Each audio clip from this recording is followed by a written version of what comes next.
నమస్తే, welcome to doctors time. నేను మౌనిషా. శరీరంలోని కీళ్ల వ్యాధిగ్రస్తం కావటాన్ని ఆస్ట్రియో ఆర్థరైటిస్ అని అంటారు. ఆస్ట్రియో అంటే ఎముక, ఆర్థరైటిస్ అంటే వాపు లేదా ఇన్ఫ్లమేషన్ అని అర్థం.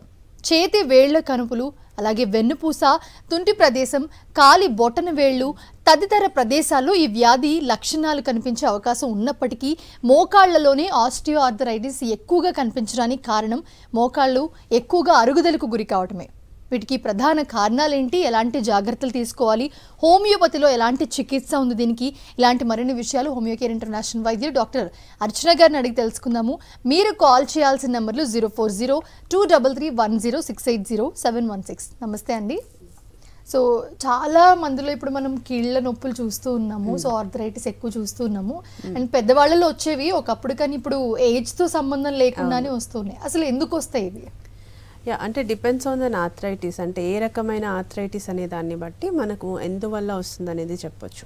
ఫర్ ఎగ్జాంపుల్ ఇప్పుడు ఏంటంటే కొన్ని ఏజ్ రిలేటెడ్ ఆర్థరైటిస్లు ఉంటాయి, అంటే కీళ్ళ అరుగుదల, degenerative arthritis which is commonly, అంటే మనకి రెగ్యులర్గా ఇప్పుడు మా హోమియో క్లినిక్లో కూడా ఎక్కువగా వచ్చేది ఆస్టియో ఆర్థరైటిస్ కేసెస్. ఇదేంటంటే ఏజ్ పెరుగుతున్న కొద్దీ మనకి కార్టిలేజ్ ఇష్యూస్ రావడం కానీ, డీజనరేషన్, అందులో ఉన్న సైనోవిల్ ఫ్లూయిడ్ అనేది తగ్గిపోవడం వల్ల వచ్చి ఒక రకమైన ఆర్థరైటిస్. సో ఇది యూజువల్గా ఏంటంటే మరి మధ్య వయస్కుల్లో కానీ చిన్నపిల్లల్లో కానీ చాలా తక్కువగానే చూస్తూ ఉంటాం. సో యూజువల్గా 45 అబో, ఇప్పుడు ఒకప్పుడు ఏంటంటే 60-70sలో వచ్చేది కాస్త ఇప్పుడు లేట్స్ ఆఫ్ 40s and 50 అబోనే మనకి ఈ ఆస్టియో ఆర్థరైటిస్ కేసెస్ అనేది కనిపిస్తూ ఉంది. Second variety like auto immune disorder అంటాం కదా, రుమటైడ్ ఆర్థరైటిస్. ఇదేంటి అంటే చిన్న పిల్లల నుంచి, అంటే అప్పుడే పుట్టిన పిల్లల్లో కూడా పాజిటివ్ ఉన్న కేసెస్ ఈ మధ్యకాలంలో గమనిస్తూ ఉన్నాం, నుంచి ముసలి వాళ్ళ వరకు కూడా, అంటే వయసుతో సంబంధం లేకుండా మన ఇమ్యూన్ సిస్టమ్ అనేది డైరెక్ట్గా మన బోన్ టిష్యూస్ మీద, సెల్స్ మీద ఎఫెక్ట్ అవ్వడాన్ని మన రుమటైడ్ ఆర్థరైటిస్లో ఎక్కువగా చూస్తూ ఉంటాం. సో రుమటైడ్ ఆర్థరైటిస్ ఏంటి అంటే ఏజ్తో సంబంధం లేకుండా వచ్చే ఆర్థరైటిస్. అండ్ యూరిక్ యాసిడ్, మన గౌటీ ఆర్థరైటిస్లో కూడా మనకి యూరిక్ యాసిడ్ క్రిస్టల్స్ పెరిగిపోవటం, దానివల్ల ఈ మధ్య వయస్కులు ఎస్పెషల్లీ 25 to 45 మధ్యలో ఉండే వాళ్ళలో ఎక్కువగా, అంటే protein intake in any format ఎక్కువ తీసుకోవటం, ఆల్కహాల్ స్మోకింగ్ కన్సంప్షన్ ఎక్కువగా ఉండటం, స్ట్రెస్ వల్ల యూరిక్ యాసిడ్ లెవెల్స్ పెరిగిపోతూ ఉంటాయి. సో దానివల్ల గౌటీ వస్తూ ఉంటుంది. ఇది కాకుండా ఇంకా అదర్ ఆర్థరైటిస్, అంటే పోస్ట్ వైరల్ మలేరియా కావచ్చు, తర్వాత లేకపోతే టైఫాయిడ్ కావచ్చు, చికెన్ గున్యా కానీ, కోవిడ్ కానీ, ఇలాంటి కొన్ని ఇష్యూస్ వల్ల కూడా మనకి post arthritis which is called as inflammatory arthritis అంటాం. ఇంకొకటి సోరియాటిక్ ఆర్థరైటిస్. ఇట్లా different types of an arthritis అనేది ఉంటా ఉంటుంది. ఓకే, కాలర్ ఉన్నారండి, కాల్ తీసుకుందాం. డాక్టర్ శ్రీనివాస్ రెడ్డి గారు కాల్ చేస్తున్నారు మిర్యాలగూడ నుంచి. నమస్తే అండి. హలో హలో, చెప్పండి శ్రీనివాస్ గారు. అదే కీళ్ళ నొప్పులు దేని వలన వస్తాయి, దానికి రాకుండా ఉండడానికి ఎలాంటి ఫుడ్ తీసుకోవాలి, ముందుగానే ఏ వయసు నుంచి స్టార్ట్ అవుతాయి, అది కొద్దిగా చెప్పండి మేడం. ముందుగా అంటే చెప్పాను కదా, ఇప్పుడే చెప్తున్నాను, ఏజ్ను బట్టి కాదు, కొన్ని కండిషన్స్లో, అంటే కొన్ని ఆర్థరైటిస్లు వయసుతో సంబంధం లేకుండా కూడా వస్తూ ఉంటాయి. ఒక్కొక్క ఆర్థరైటిస్కి ఒక్కొక్క రకమైన ఫుడ్ అనేది అవాయిడ్ చేయమని చెప్తూ ఉంటాం. అయితే అసలు రాకుండా ఉండాలి అంటే ఫస్ట్ థింగ్ ఇస్ సెడెంటరీ హ్యాబిట్స్ని దూరం పెట్టుకోవాలి. అంటే ఎక్కువసేపు కూర్చోవడం కానీ, ఎక్కువసేపు నిలబడడం కానీ, ఇలాంటివి చాలా వరకు దూరంగా ఉండాలి. అండ్ ఫిజికల్ యాక్టివిటీ అనేది ఇర్రెస్పెక్టివ్ ఆఫ్ దేర్ BMI, అంటే మీరు సన్నగా ఉన్నా లావుగా ఉన్నా కూడా వన్స్ 30sలోకి ఎంటర్ అవుతున్నాము అంటే మాత్రం ఖచ్చితంగా రెగ్యులర్గా ఒక 45 minutes to 1 hour అయినా ఏదో ఒక physical activity must be there. కానీ ఆల్రెడీ అరిగిపోయినాయి, మోకాలు అరిగిపోయినాయి అన్నప్పుడు మాత్రం వాకింగ్ అనేది చాలా వరకు తగ్గించుకుంటేనే బెటర్గా ఉంటుంది. ఇకపోతే BMI అనేది, అంటే మీ వెయిట్ అనేది మీ హైట్కి తగ్గ వెయిట్ మెయింటైన్ అవుతుందా లేదా అనేది కూడా చూసుకోవాల్సిన అవసరం ఉంటుంది. ఎందుకంటే అంటే మన బాడీ వెయిట్ అంతా మన మోకాల చిప్పల మీద పడుతుంది కాబట్టి ఎక్కువ ఓవర్ వెయిట్ ఉన్నప్పుడు, ఒబీస్ ఉన్నప్పుడు కూడా మనకి ఎర్లీగా డిజనరేషన్ రావటం, ఈ మోకాలు అరిగిపోవడం అనేది గమనిస్తూ ఉంటాం. ఎస్పెషల్లీ క్యాల్కేనియల్స్ పర్ మడమ దగ్గర నొప్పి కూడా మనం దాదాపుగా ఇలాంటి కండిషన్స్లో చూస్తాం. కాబట్టి మన బాడీ వెయిట్ అనేది మెయింటైన్ చేయాలి, రెగ్యులర్ ఫిజికల్ యాక్టివిటీ అనేది కంపల్సరీగా ఉండాలి. ఇక తినాల్సిన పదార్థాలు, అంటే ఈ బోన్ ఇష్యూస్ రాకుండా, ఆర్థరైటిస్ ఇష్యూస్ రాకుండా ఉండాలి అంటే మనం ఏ ఫుడ్ తీసుకున్నా కూడా చాలా హైజీనిక్గా తీసుకునేటట్టుగా ప్రిఫర్ చేయాలి. అంటే ఏది పడితే అది స్ట్రీట్ ఫుడ్ లాంటివి, జంక్ లాంటివి చాలా వరకు తగ్గించుకోవాలి. ఆల్కహాల్ కానీ, స్మోకింగ్ కానీ, అంటే ఎక్కువ మోతాదులో తీసుకున్న వాళ్ళలో కూడా ఎర్లీ డిజనరేషన్స్ వస్తూ ఉంటాయి. అండ్ ఎక్కువ మోతాదులో టాబ్లెట్స్, అంటే స్టిరాయిడ్స్ ఫార్మేట్లో కానీ, లేకపోతే పెయిన్ కిల్లర్స్ కానీ, లేకపోతే నార్మల్గా యాంటాసిడ్స్ ఎక్కువ కాలంగా క్రానిక్గా తీసుకుంటున్న వాళ్ళలో కూడా ఎర్లీ డిజనరేషన్స్ వస్తూ ఉంటాయి. ఇకపోతే ఆడవాళ్ళలో మెనోపాజల్ అంటే మనకి నెలసరి ఆగిపోతున్న క్రమంలో కూడా ఋతుక్రమం ఆగిపోతున్న టైంలో కూడా మనకి బోన్ డెన్సిటీ తగ్గిపోయి ఆస్టియోపొరోటిక్ చేంజెస్ వస్తూ ఉంటాయి కాబట్టి ఆ టైంలో కూడా మనం calcium and vitamin D B12 ఉన్న రిచ్ ఫుడ్ అనేది తీసుకుంటూ ఉండాలి. అంటే ఫర్ ఎగ్జాంపుల్ మిల్క్ ప్రోడక్ట్స్ ఎక్కువగా తీసుకుంటూ ఉండాలి. తర్వాత ఎక్కువగా మనకి ఆకుకూరలు అన్ని లీఫీ వెజిటబుల్స్ ఎంతో కొంత ఐరన్ అండ్ కాల్షియం ఉంటుంది. ఎస్పెషల్లీ పాలకూర, మేతికూర, మునగకూర ఇవి ఎక్కువగా మనము తీసుకునే ఆహారంలో ఇంక్లూడ్ చేసుకుంటే బెటర్గా ఉంటుంది. అండ్ నాన్ వెజిటేరియన్లో కూడా డిపెండ్స్ ఆన్ ద కేస్ అండి. అంటే ఎక్కువగా మనకి కోడిగుడ్లో కానీ లేకపోతే ఫిష్లో కానీ మనకి చాలా వరకు కాల్షియం అనేది బాగా ఉంటుంది కాబట్టి అది చాలా వరకు బోన్స్కి కూడా అవసరం పడుతుంది. సో అది కూడా రెగ్యులర్గా వీక్లీ వన్స్ ఆర్ ట్వైస్ ఉండేటట్టుగా చూసుకోవాలి. అన్లెస్ అంటే another issues like cholesterol issue కానీ స్కిన్ ఇష్యూస్ కానీ లేకపోతే. At the same time nuts ఎక్కువగా తీసుకోవడానికి ప్రిఫర్ చేయాలి. అంటే ఈ డ్రై ఫ్రూట్స్ ఎక్కువగా అంటే ఈ ఫ్లాక్స్ సీడ్స్ కావచ్చు లేకపోతే నార్మల్గా ఈ గుమ్మడికాయ గింజలు కానీ లేకపోతే డ్రై ఫ్రూట్స్ లైక్ వాల్నట్స్ కానీ ఆల్మండ్స్ కానీ ఎక్కువగా కొంత మోతాదులో అంటే రోజుకు ఒక 2-3 బాదమ్స్, ఒక వాల్నట్ అలా రెగ్యులర్గా మార్చి తీసుకుంటూ ఉండాలి. నువ్వులు, బెల్లం లాంటివి తీసుకున్నా కూడా దాదాపుగా కాల్షియం అనేది అందుతూ ఉంటుంది. And most of the factories ఎక్కువగా అంటే ఒక సర్టన్ ఏజ్ వచ్చిన తర్వాత ఎక్కువగా కింద కూర్చోవడం కానీ మెట్లెక్కి దిగడం కానీ దాదాపుగా తగ్గించుకోవడం అనేది చేస్తే మనకేంటంటే కొంతవరకు ఆ కేసు అనేది ప్రొలాంగ్ అయ్యే ఛాన్స్ ఉంటుంది. అంటే రాకుండా కొంత మోతాదులో మనం తగ్గించుకునే అవకాశం ఉంటూ ఉంటుంది. అండ్ ఎక్కువగా ఈ లాంగ్ ట్రావెలింగ్ చేసేటప్పుడు కొంచెం ఆ నీస్ అనేది ఫ్లెక్సిబిలిటీ ప్రాపర్గా ఉండేటట్టుగా కూడా చూసుకుంటూ ఉండాలి. ఇనీషియల్ స్టేజ్ నుంచే దీనికి ప్రాపర్ ప్రికాషన్స్ తీసుకుంటే మళ్ళీ అది సర్జరీ వరకు వెళ్లకుండా పోస్ట్ కాంప్లికేషన్స్ కింద వెళ్లకుండా ఆ కైండ్ ఆఫ్ గేట్ అంటే నడక ఏదైతే ఉందో అది మారకుండా కూడా ఉంటూ ఉంటుంది. ఓకే డాక్టర్, ఇప్పుడు ఈ కీళ్ళ నొప్పులో ఎన్ని రకాలు ఉంటాయి? సో దాని గురించి ఒకసారి ఎక్స్ప్లెయిన్ చేయండి. కీళ్ళు అరుగుదల అనేది కీళ్ళ వాతం కావచ్చు, కీళ్ళకి సంబంధించిన ఆర్థరైటిస్లో వచ్చేసరికి దాదాపుగా మనకి మోర్ దాన్ 150 to 200 కూడా ఉన్నాయని చెప్తూ ఉంటారు. బట్ రెగ్యులర్గా మనకి వచ్చే క్లినిక్స్లో తీసుకుంటే కనుక అప్రాక్సిమేట్లీ ఒక 5 to 10 కేసెస్ మాత్రమే రెగ్యులర్గా వస్తూ ఉంటాయి. దానిలో నేను ఫస్ట్లోనే చెప్పేశాను ఆస్టియో ఆర్థరైటిస్ కావచ్చు, ఈ మధ్య కాలంలో బాగా వినబడతా ఉంది రుమటాయిడ్ ఆర్థరైటిస్ అనేది. తర్వాత ఈ SLE కేసెస్ అంటే ల్యూపస్ ఎరిథమెటోసిస్ కేసెస్ కానీ, spinal arthritis especially cervical spondylitis కావచ్చు, సయాటికా కావచ్చు, లంబార్ ఇష్యూస్ కావచ్చు. తర్వాత మనకి ఈ యూరిక్ యాసిడ్ పెరిగిపోయేటటువంటి గౌటీ ఆర్థరైటిస్ కానీ, post inflammatory arthritis, psoriatic arthritis, ఇలా మనకి ఈవెన్ హోమియోలో కూడా మనకి ఎక్కువగా ఇలాంటి ఒక 7-8 ఆర్థరైటిస్లో మనకి దాదాపుగా వస్తూ ఉంటాయి. సో దీనిలో ఏంటంటే బేసిక్గా మనము అంటే మెడికేషన్ అనేది ఒక ఎంతవరకు చేయాలో అంతవరకే చేస్తుంది. దాంతోపాటుగా కొన్ని ఎక్సర్సైజెస్ చేయాల్సి ఉంటుంది. బాడీ BMIని మెయింటైన్ చేస్తూ ఉండాలి. ఇంతకుముందు కాలర్ అడిగినట్టుగా ఖచ్చితంగా డైట్ అనేది ముందు నుంచే అంటే వచ్చిన తర్వాత చూసుకుందాంలే అని కాకుండా ముందు నుంచే కొన్ని జాగ్రత్తలు తీసుకుంటే ఇప్పుడున్న మన లైఫ్ స్టైల్కి ఖచ్చితంగా అట్లీస్ట్ ఒక 50-60 ఇయర్స్ తర్వాతనే మనకి ఆర్థరైటిస్ వచ్చే విధంగా ఇది చేసుకోవచ్చు. అప్పటికి వస్తుందా అంటే అది డిపెండ్స్ ఆన్ ద కేస్. ఇంకా వాళ్ళు ఫస్ట్ నుంచి హెల్తీగా మెయింటైన్ చేస్తున్నారు అంటే కనుక వితౌట్ మెడికేషన్ కూడా వాళ్ళ కీళ్ళు కానీ ఏ కీళ్ళు అయినా కూడా అంటే స్పైనల్ డిస్క్ కావచ్చు, భుజాలు కావచ్చు, మోకాలు కావచ్చు, అరిచిప్పలు కావచ్చు, ఎల్బో జాయింట్స్ కావచ్చు, ఇలా డిపెండ్స్ ఆన్ ద జాయింట్ ఏది కూడా ఎఫెక్ట్ కాకుండా ఉన్న కేసెస్ కూడా మొదటి నుంచి ఎవరైతే జాగ్రత్తలు పాటిస్తూ ఉంటారో, ఎవరైతే హెల్దీ ప్రికాషన్స్ అనేది తీసుకుంటుంటారో, హెల్దీ హ్యాబిట్స్, హెల్దీ ఫుడ్ అనేది తీసుకుంటూ ఉంటారో దాదాపుగా దీన్ని కూడా వితౌట్ మెడికేషన్ మెయింటైన్ చేయవచ్చు. సో డాక్టర్, ఇప్పుడు ఈ కీళ్ళ నొప్పులు అనేవి ఆల్రెడీ అరిగిపోయి చాలా లాస్ట్ స్టేజ్కి వచ్చేసిన వాళ్ళు ఉంటారు, లేకపోతే నడవలేని వాళ్ళు ఉంటారు. ఈ స్టేజ్లో వాళ్ళకి ఏ విధంగా ట్రీట్మెంట్ ఉంటుంది? నెలకి ఇన్ఫ్లమేషన్స్ కూడా బాగా వస్తూ ఉంటాయి సీజన్స్ మారినప్పుడు కూడా. సో వాళ్ళకి ఏ విధంగా ఉంటుంది? సో కంప్లీట్గా ఇప్పుడు ఫర్ ఎగ్జాంపుల్ తీసుకుంటే ఆస్టియో ఆర్థరైటిస్ ఉంటుంది. దీనిలో మనకి గ్రేడ్ 1 to గ్రేడ్ 4 అనేది ఉంటుంది. గ్రేడ్ 4 ఏంటంటే టోటల్గా అంటే మనకి తొడబొక్క తర్వాత కాళ్ళలో ఉండే 2 బొక్కలు అతకపోయి ఉంటాయి.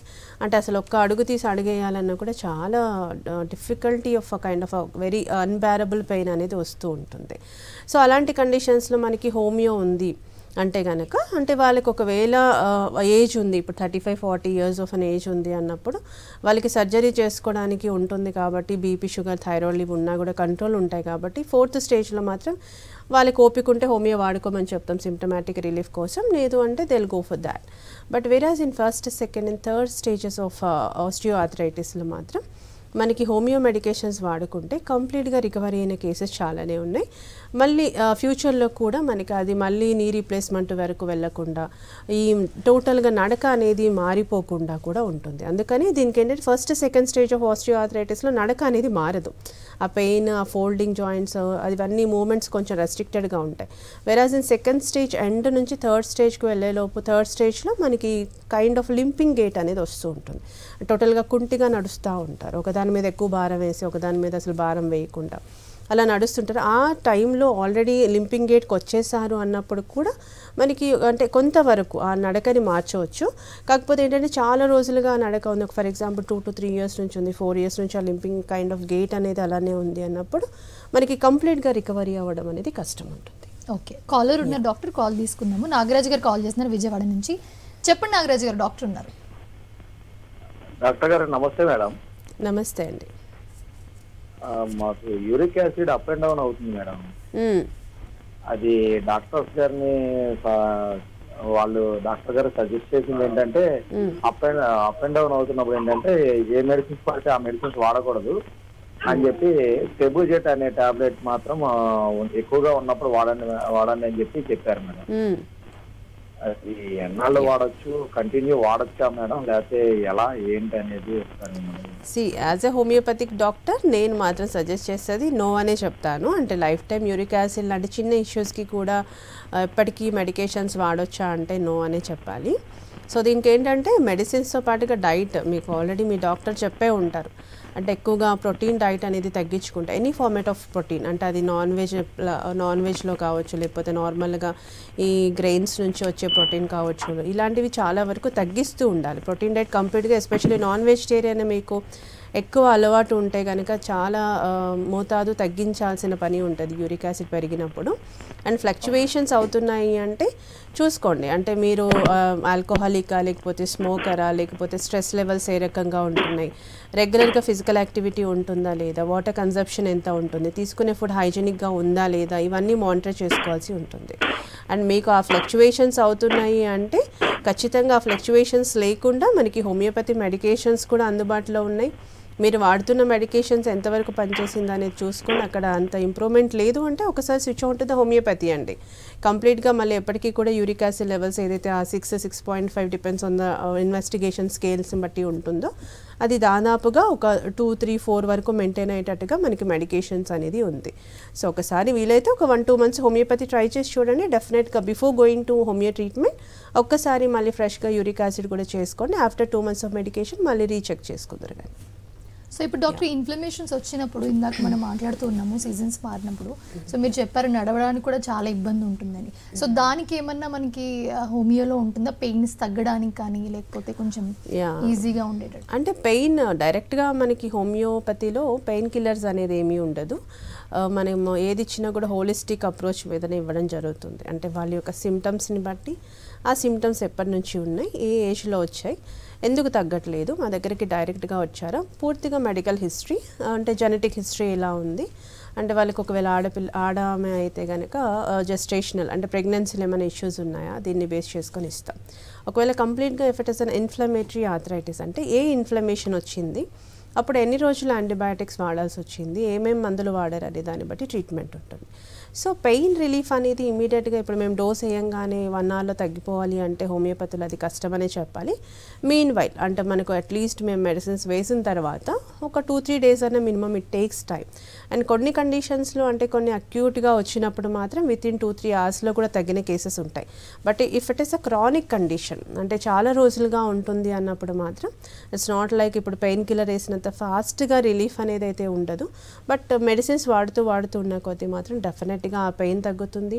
ఆ ఇన్ఫ్లమేషన్ వల్ల వచ్చిన స్వెల్లింగ్ ఏదైతే ఉంటుంది, రెడ్నెస్ ఏదైతే ఉంటుందో, జాయింట్ ఫ్లెక్సిబిలిటీ ఏదైతే తగ్గిపోయి ఉంటుందో, అండ్ బాడీ టెంపరేచర్ ఏదైతే రైజ్ అవుతూ ఉంటుందో, ఆ సిమ్టమాటిక్స్ అన్ని రిలీఫ్ అనేది ఖచ్చితంగా within a span of 1 week of మెడికేషన్లో తగ్గుతుంది. బట్ ఏది తగ్గినా కూడా హోమియోపతితో ఎలాంటి సైడ్ ఎఫెక్ట్స్ ఉండదు కాబట్టి ద పేషెంట్ ఆల్రెడీ సఫరింగ్లో ఉండి మళ్ళీ పెయిన్ కిల్లర్స్, స్టిరాయిడ్స్ వేసి పాసిఫికేషన్ మెడికేషన్స్ వరకు వెళ్లకుండా కంప్లీట్గా రికవరీ అయ్యేటట్టుగా ఇంకొక 3-4 days ఓపిక పడితే కనుక డెఫినెట్గా homeopathy will help a lot. Caller ఉన్న డాక్టర్ కాల్ తీసుకుందాము. షన్ను గారు కాల్ చేస్తున్నారు అత్తి నుంచి. నమస్తే అండి. సో కాల్ కట్ అయినట్టుంది. ఎస్, కృష్ణ గారు కాల్ చేస్తున్నారండి. చెప్పండి, నమస్తే అండి. డాక్టర్ గారితో మాట్లాడండి. హలో. యా చెప్పండి. హలో చెప్పండి కృష్ణ గారు. నమస్కారం మేడం. నమస్తే, చెప్పండి. నా పేరు కృష్ణ మేడం. నా వయసు 67 మేడం. చెప్పండి, మీ ప్రాబ్లం చెప్పండి. మేడం కాళ్ళ నొప్పులు ఉన్నాయి మేడం. కాళ్ళు విపరీతంగా అరిగిపోయింది. అంటే ఇంగ్లీష్ మెడిసిన్ వాడుతున్నాము, తగ్గట్లేదు. ఓకే. సో 2 years అయింది మేడం. మరి హోమియో వాడండి. హోమియో వాడితే మీకు దాదాపుగా ఇందులో సైడ్ ఎఫెక్ట్స్ ఏమీ ఉండదు, పూర్తిగా తగ్గే ఛాన్సెస్ కూడా ఉంటుంది కదా. ఒకసారి మీరు ఆల్మోస్ట్ 2 years నుంచి వాడుతున్నా అని చెప్తున్నారు కాబట్టి ఒకసారి హోమియో కూడా వాడి చూస్తే మీకు ఆ డిఫరెన్స్ అనేది తెలుస్తుంది. సో మళ్ళీ మోకాలు బాగా అరిగిపోయి సర్జరీ చేయించేసుకొని నీ రీప్లేస్మెంట్ చేసుకొని దానివల్ల పోస్ట్ కాంప్లికేషన్స్ వరకు వెళ్ళకుండా ఒక్కసారి హోమియో అనేది వాడితే మీకు అర్థమవుతుంది. థ్యాంక్స్ ఫర్ కాలింగ్ అండి. సో ఇప్పుడు రొమటైటిస్, ఆర్థరైటిస్ మనం వింటూ ఉంటాము. సో దాంట్లో పెయిన్ రిలీఫ్ కానివ్వండి, స్టెరాయిడ్స్ ఇస్తూ ఉంటారు. సో దానికి ఏ విధంగా ఉంటుంది, దాని ఎఫెక్ట్స్ ఏ విధంగా? సో బేసికలీ రుమటాయిడ్ అనేది ఒక kind of an auto immune disorder which is very critical case అనే చెప్పాలి. అండ్ ఉన్న ఆర్థరైటిస్లు అన్నిటిలో కంటే ఎస్ఎల్ఈ తర్వాత మనకి ఎక్కువగా లాంగ్ టర్మ్ ట్రీట్మెంట్ అనేది మనకి రుమటాయిడ్ ఆర్థరైటిస్కి అవసరం పడుతుంది. సో ఇదేంటంటే మనకి వయసుతో నిమిత్తం లేకుండా ఉంటుంది. అండ్ ఒక్క జాయింట్ మాత్రమే కాకుండా మల్టిపుల్ జాయింట్స్ ఎఫెక్ట్ అవ్వడం అనేది ఉంటుంది. అండ్ పెయిన్స్ కూడా ఎలా అంటే చాలా విపరీతమైన పెయిన్స్ ఉంటాయి. అంటే ఈవెన్ ఒక హ్యాండ్ ఫోల్డ్ చేయాలన్నా, ఎల్బో ఫోల్డ్ చేయాలన్నా కంప్లీట్గా డిఫార్మిటీ, అంటే డిపెండ్స్ ఆన్ ద ఆర్ఏ లెవెల్ని బట్టి, వాళ్ళ యొక్క క్రానిసిటీని బట్టి చేతులు కంప్లీట్గా వంకరపోవడం, ఆ డిఫార్మిటీ అనేది అలానే పర్మనెంట్ అయిపోవటం, ఎస్పెషల్లీ టో ఫింగర్స్ కానీ, హ్యాండ్ ఫింగర్స్ కానీ, ఎల్బో దగ్గర కానీ బాడీ అంతా కొంచెం వంకర అవ్వటం, ఇవన్నీ కూడా మనకి ఏంటంటే రుమటాయిడ్ ఆర్థరైటిస్లో చూస్తూ ఉంటాం. సో దీనిలో ఆల్రెడీ పేషెంట్ సఫరింగ్లో ఉంటారు. మళ్ళీ దానికి పైగా ట్రీట్మెంట్లో మనకి స్టిరాయిడ్స్ ఫర్ ఎగ్జాంపుల్ ఎక్కువగా వయసులో వాడుతూ ఉంటారు, ఫోల్ వైట్ అని, హెచ్సిక్యూజ్, ఇలా నాప్రోక్సిన్ వాడుతూ ఉంటారు. సో ఆల్రెడీ వీటి మీద ఉండే డిఫెక్ట్ అనేది ఖచ్చితంగా ఉంటుంది. అండ్ దానికి తోడు మళ్ళీ పెయిన్ కిల్లర్స్, స్టిరాయిడ్స్ వేసి కేస్ అంతా కాంప్లికేట్ అవ్వకుండా హోమియో అనేది అంటే బ్యూటిఫుల్ మెడికేషన్ అంటే ఎలా అంటే అసలు ఆ మెడిసిన్స్ వేసిన తర్వాత homeo depends on the body డెఫినెట్గా రెస్పాండ్ అనేది ఉంటుంది. అంటే కొంతమందికి విత్ ఇన్ మంత్లో మనకి పెయిన్ రిలీఫ్ అనేది రావడం, కొంతమందికి 2-3 months కూడా పట్టవచ్చు, depends on the RA factor in the blood లెవెల్ని బట్టి.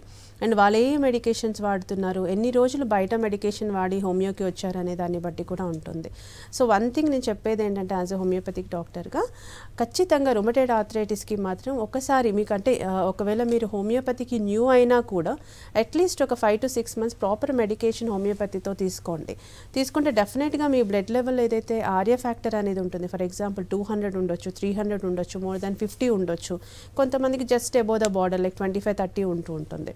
సో అలా 25-30 ఉన్నప్పుడే మీరు హోమియో వాడుకుంటే విత్ ఇన్ a monthsలోనే మనకి చాలా వరకు అది నెగిటివ్కి రావటం, ఇవేవైతే జాయింట్ డిఫార్మిటీ ఉంటుంది, ఇంటర్నల్ ఆర్గన్ డ్యామేజ్ ఉంటుందో, జాయింట్ టిష్యూస్ ఎఫెక్ట్ ఎక్కువ అయితే ఉంటుందో అదంతా కూడా తగ్గిపోయే అవకాశాలు ఉంటాయి.